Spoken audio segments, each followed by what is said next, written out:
The roar of engines filled the morning air above occupied France. At 20,000 feet, the sky looked calm, peaceful even. But the men who flew there knew better.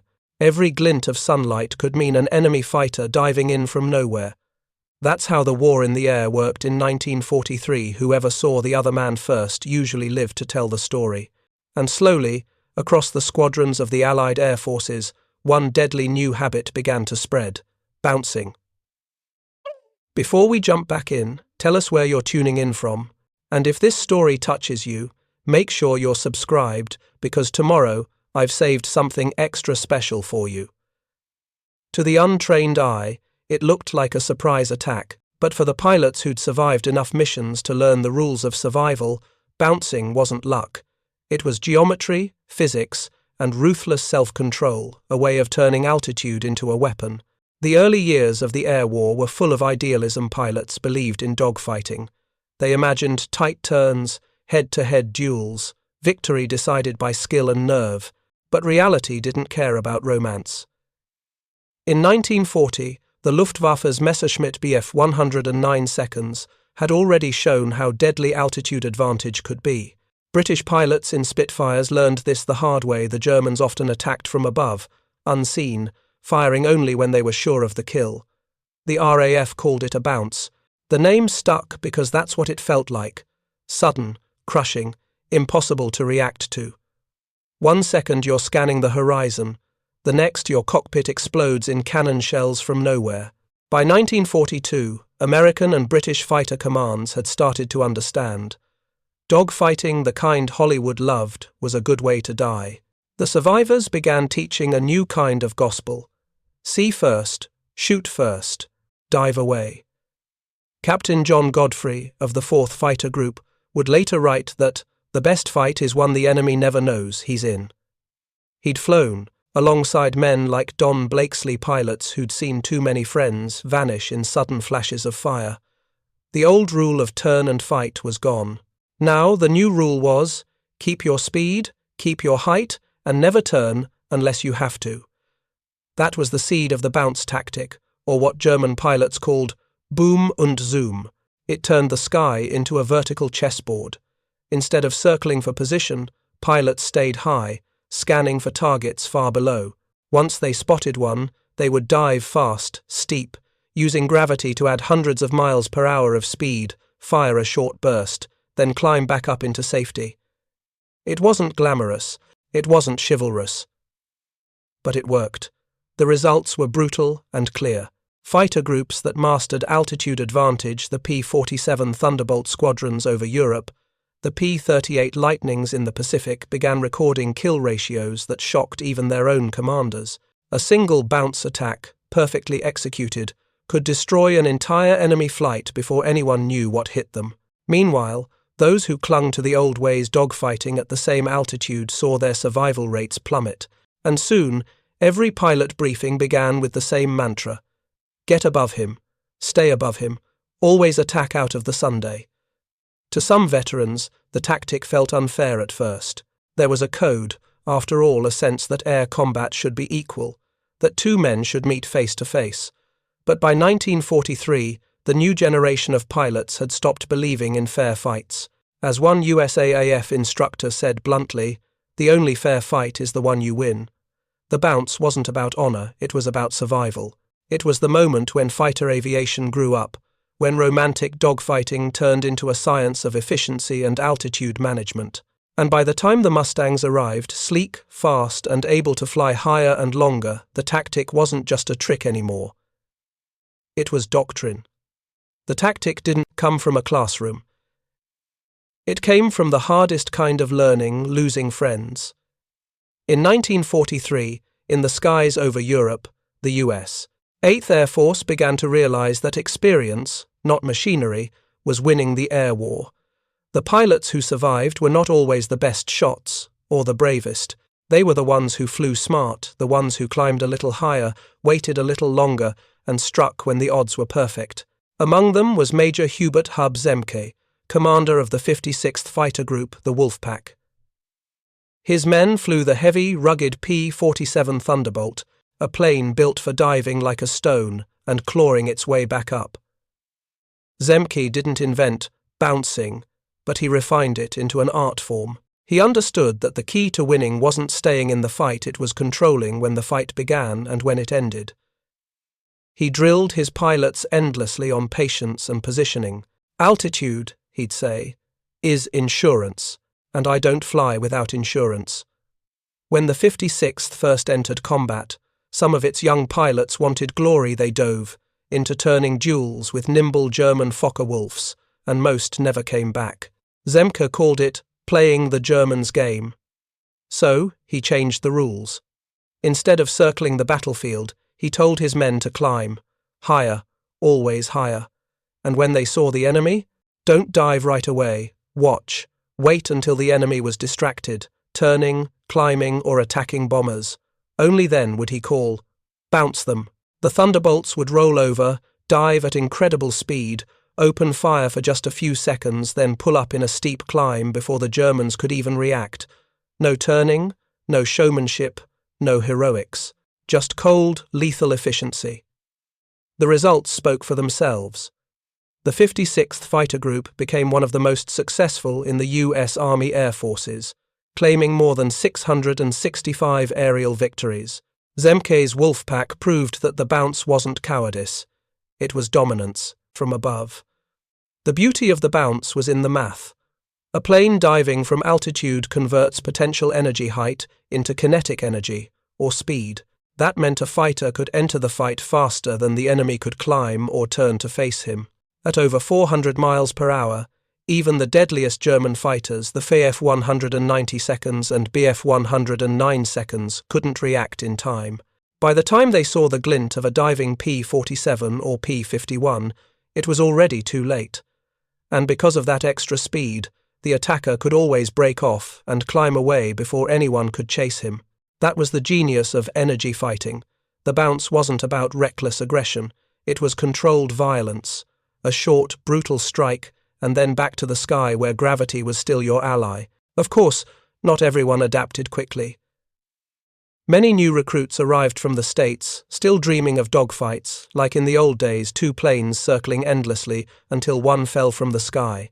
Preparing and narrating this story took us a lot of time, so if you are enjoying it, subscribe to our channel. It means a lot to us. Now, back to the story. Instructors like Zemke and Don Blakesley had to unteach those instincts. They'd show gun camera footage frame after frame of German fighters exploding under lightning-fast bursts. Then they'd show the same pilots who didn't wait for advantage, their wreckage smoking in a French field. The message sank in. Altitude wins fights, ego loses them. Ironically, the bounce had begun with the Luftwaffe itself. German aces like Werner Mölders and Erich Hartmann had mastered the tactic early on. Hartmann, the deadliest ace in history with 352 kills, followed one rule religiously. Get above. Get behind. Get close. Fire once. He never turned, never chased a fight he hadn't planned. His kills came from ambushes, most of his victims never even knew he was there. The sky became a deadly game of spotting first, striking first, and living to do it again tomorrow. To bomber crews, the tactic was terrifying. One moment, the sky was clear the next. Silver shapes screamed down from the clouds, guns blazing, then vanished again into the blue. To the men inside those B-17 seconds and B-24 seconds, it seemed like magic. To the pilots above, it was just mathematics and discipline.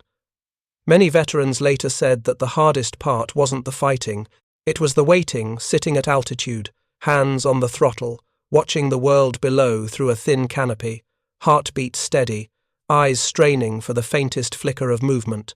Every bounce started not with a trigger pull, but with patience. The best pilots weren't just aggressive, they were calm, calculating hunters. By late 1944, bouncing was no longer a pilot's trick, it was official doctrine. U.S. and British training manuals began using phrases like attack from superior altitude and maintain vertical maneuver advantage. Instructors drilled new recruits on energy fighting, knowing when to climb, dive, and break off. It wasn't about aggression, It was about momentum management. Pilots began to think in terms of physics, not just courage, and that shift, that quiet, almost invisible change would define air combat for the rest of the century.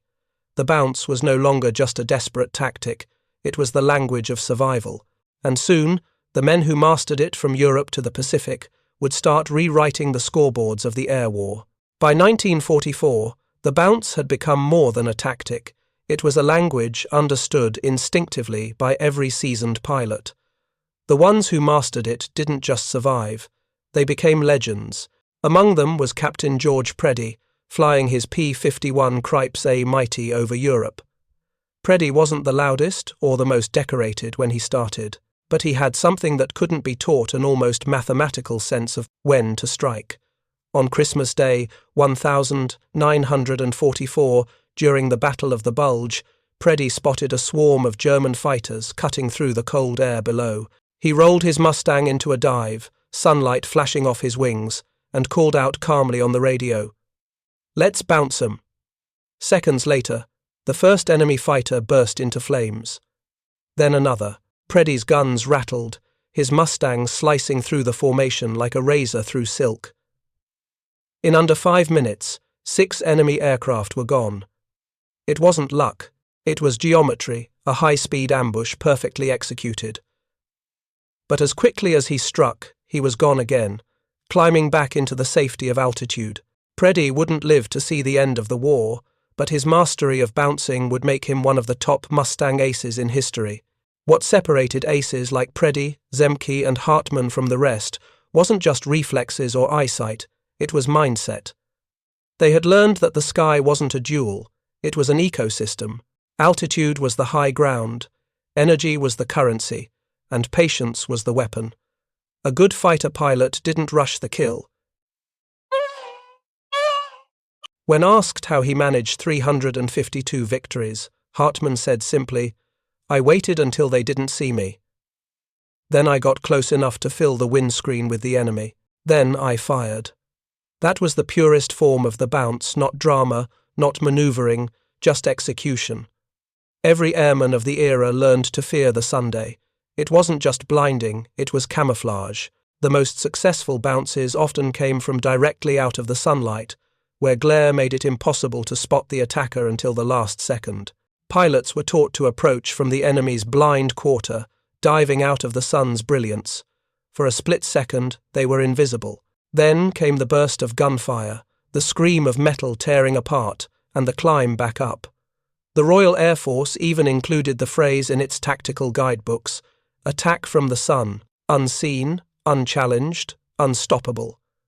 While the skies over Europe were filled with Messerschmitts and Focke-Wulfs, the Pacific told the same story in different colours.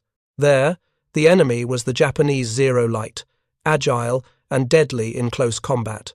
Early on, Allied pilots who tried to dogfight the Zero found themselves shredded, but when the Navy and Marine flyers learned to use the bounce diving from high above, striking fast and escaping before the Zero could turn, the balance shifted. The F-6F Hellcat became the hero of the Pacific, using its heavier weight to dive like a missile and zoom back out of reach. Pilots who had once been afraid to engage suddenly began racking up victories.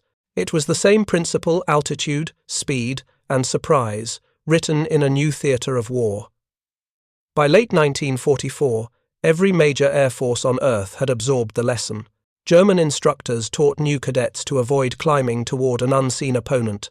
He will already have the Sunday American manuals preached energy tactics. British briefings reminded pilots that turning is death, climbing is life. Even in the Soviet Air Force, aces like Alexander Pokrishkin turned the bounce into an art. Flying his P-39 Airacobra, he would stalk German formations silently, radioing to his wingmen only one phrase: "Height is life." It was the same truth, spoken in different languages. The perfect bounce wasn't just about altitude, it was about when to dive.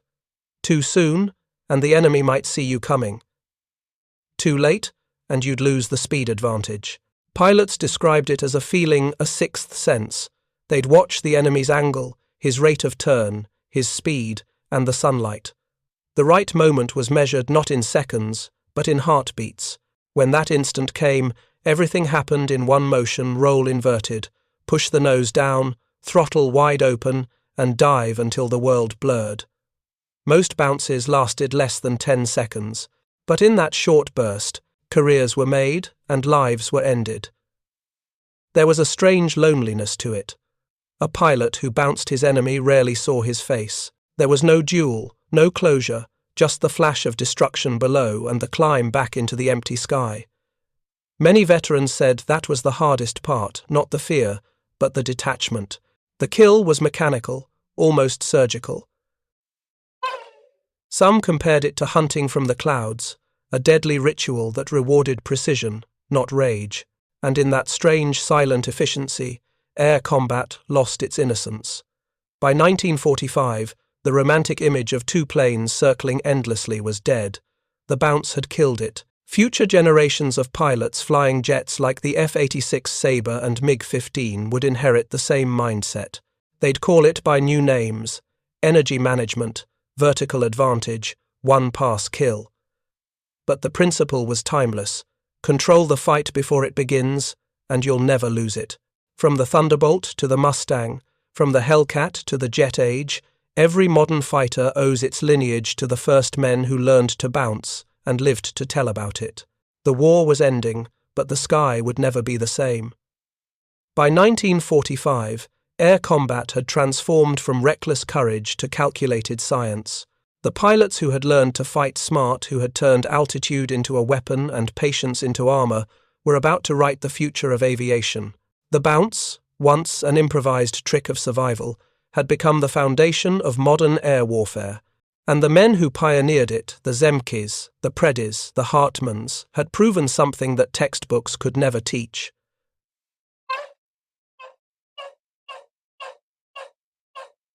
That discipline in the sky could be deadlier than aggression. When peace came, thousands of young fighter pilots returned home. Many carried invisible scars. They had learned to see the world from 25,000 feet through gun sights and vapor trails. They had watched comrades vanish in mid-air, gone in seconds, without sound or ceremony. But, in that quiet aftermath, they brought home something else: experience. Air forces across the world scrambled to capture what these veterans knew. Debriefings filled notebooks, chalkboards, and briefing tents. The lessons were the same across every front. Never fight at the same altitude. Attack with surprise. Use gravity, don't fight it.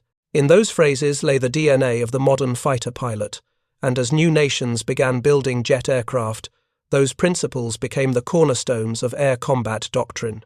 When the first jet fighters took flight, the British Gloster Meteor, the German Me-262, and soon the American F-86 Sabre, one thing became clear: the sky was faster, but no less dangerous. The old dogfighting tricks no longer worked. Jets moved too quickly to turn inside one another like in the propeller days. But the bounce, the dive from altitude, the one-pass strike, the vertical escape worked perfectly. Veterans of World War II instantly recognized the familiar rhythm, even if the technology had changed. Now, instead of diving at 400 miles per hour, a pilot might strike at 600. Instead of a short burst from 50 caliber guns, he might unleash rockets or early guided rounds. But the thinking, the mental choreography of a bounce was unchanged. Climb, wait, dive, strike, escape. The sky had evolved, but the hunter's logic remained the same. In the early 950 seconds, the Korean War became the world's first true jet versus jet battlefield. The Soviet-built MiG-15 met the American F-86 Sabre over the Yalu River, and for a moment, it looked like the future was uncertain. The MiG could climb faster and reach higher, but the American pilots had something the Soviet-trained ones didn't: the bounce mindset. Many US pilots in Korea were World War II veterans. They carried with them the unwritten playbook of energy fighting: how to turn height into speed, how to avoid horizontal dogfights, how to manage the vertical game. The results spoke for themselves. In the most intense years of the air war, the US Air Force recorded kill ratios as high as 10 to 1 in favor of the Sabre. At first glance, analysts credited technology. But post-war studies showed that it wasn't the plane, it was the training philosophy. The bounce, now taught under phrases like energy advantage and vertical tactics, had given Sabre pilots the same upper hand their fathers once used in Thunderbolts and Mustangs. One Air Force instructor summarized it best: "The sky doesn't care about speed, it cares about energy, and whoever manages it better wins." As technology evolved, so did the training. By the late 1952s, the US and its allies established elite training schools to preserve the lessons of the propeller era before they were forgotten. The USAF Fighter Weapons School in Nevada and the US Navy's Top Gun program at Miramar became the new sanctuaries of aerial philosophy. Their purpose wasn't just to teach pilots how to fly jets, it was to teach them how to think like hunters. Instructors drew diagrams on whiteboards showing energy loops, dive angles, and the delicate trade-off between altitude and airspeed. Every student learned that the first law of survival in air combat hadn't changed since 1943. "Whoever has the sun and the height," writes the ending. The old term bounce faded from slang, but its DNA lived on. It became energy maneuverability theory, formalized by thinkers like Colonel John Boyd, a Korean War veteran, who turned the art of the bounce into a science. Boyd spent years analyzing combat data, translating pilot instinct into equations. His conclusion was timeless: the pilot who can manage energy faster than his opponent controls the fight. It was the same principle Hub Zemke had known instinctively at 20,000 feet, only now it was written into doctrine. Yet even as technology advanced, some pilots couldn't shake the emotional gravity of what the bounce meant. It was efficient, yes, deadly certainly, but also detached. In interviews decades later, veterans admitted that victory from above carried a strange emptiness. "You didn't see faces," one Mustang pilot said quietly.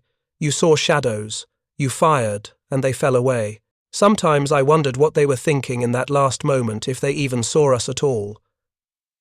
The bounce had stripped away the personal, the theatrical, the duel-like nature of combat. It turned warfare into a one-sided equation, a clean strike from the sky. For some, that was progress. For others, it was the death of chivalry in the air. Not every air force adapted quickly. In the early years of the Cold War, nations that clung to turn-fighting philosophies, emphasizing agility over altitude, found themselves at a disadvantage. Aircraft like the British Hawker Hunter and early French jets prioritized tight maneuvering, assuming dogfighting would return. But combat data kept proving the same truth. The first shot, delivered from surprise, ended most engagements before a turn even began. Even in Vietnam, when American pilots faced the smaller, nimble MiG-17 and MiG-21, the same lesson returned with cruel clarity. Pilots who dove from altitude, striking with radar-guided missiles or cannon bursts, survived. Those who turned and mixed it up often didn't come home. The bounce, even in the supersonic age, was undefeated. But something else happened in Vietnam, something that echoed back to the emotional roots of World War II. Technology had advanced radar, missiles, beyond visual range tactics, yet combat remained chaotic, unpredictable, and human. Many pilots discovered that even with all their systems, their best weapon was still instinct, that ancient predators' patience, born in the skies over France and Germany 30 years before. One instructor put it this way during a debriefing in 1968, "When everything breaks down, when the radar jams and the missiles miss, you go back to altitude, eyes, and timing. You go back to the bounce." And that's exactly what they did. The most successful jet aces of Vietnam men like Randy Duke Cunningham relied not on gadgets, but on the timeless geometry of air combat. They climbed, waited, and struck with the same ruthless precision as their grandfathers in Mustangs. By the 1970 seconds, military academies had turned this art into pure science. John Boyd's energy maneuverability diagrams became the pilot's Bible. They showed in mathematical terms what Zemke and Preddy had learned through blood, that flight wasn't about bravery or reflexes. It was about physics.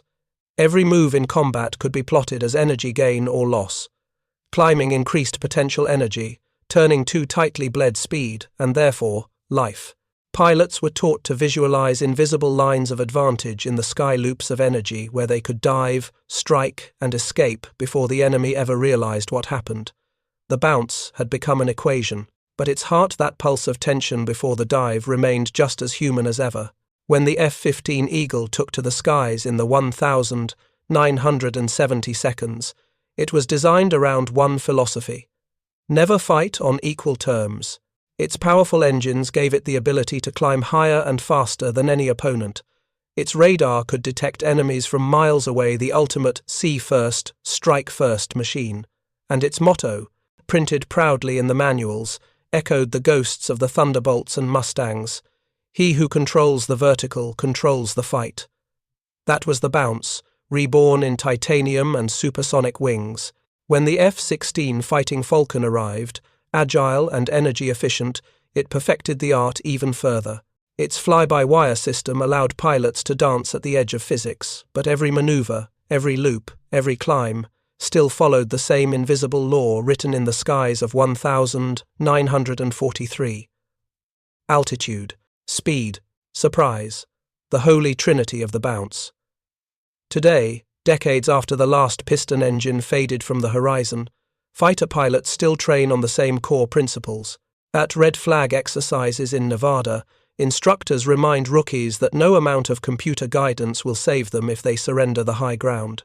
Simulator programs for fifth-generation fighters like the F-22 Raptor and F-35 Lightning II still include drills on energy positioning, the digital descendant of the bounce.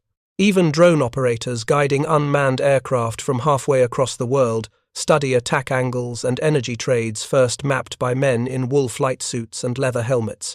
Technology has changed everything except the laws of the sky.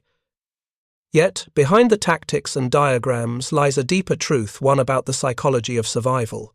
For every ace who mastered the bounce, there were dozens who died learning it. The tactic demanded discipline bordering on inhuman. To wait while an enemy passed below, to resist the urge to dive too soon, took not just skill, but restraint. As one British Spitfire pilot recalled years later, "You could feel your muscles screaming to move, but you didn't. You waited, you watched. You waited for perfection because anything less got you killed." That tension between instinct and control defined the fighter pilot's soul, and it's what separated those who became legends from those who became names on memorial walls. In the early years, critics called the bounce cowardly. They said it robbed combat of its nobility, that it was an ambush, not a duel. But time revealed a different kind of courage, the courage to plan, to wait, to let the kill come to you, rather than chase it recklessly. Hub Zemke once said, "The bravest thing a pilot can do is not pull the trigger yet." That quiet discipline, invisible, unglamorous, became the true test of mastery. It was the chivalry of the modern age. Not fighting fair, but fighting smart. Even now, when you stand on an airfield and look up at a contrail slicing through the blue, you're seeing the ghost of the bounce. That thin white line is more than vapor. It's the echo of a century-old idea that changed everything about how humans wage war in the air. Every climb, every dive, every maneuver is a whisper of the past, of men who learned that survival wasn't luck, but logic written in altitude. And in that quiet geometry, there's a strange kind of poetry, because in learning how to bounce, humanity learned how to endure, to outthink rather than outfight, to use the sky itself as armor.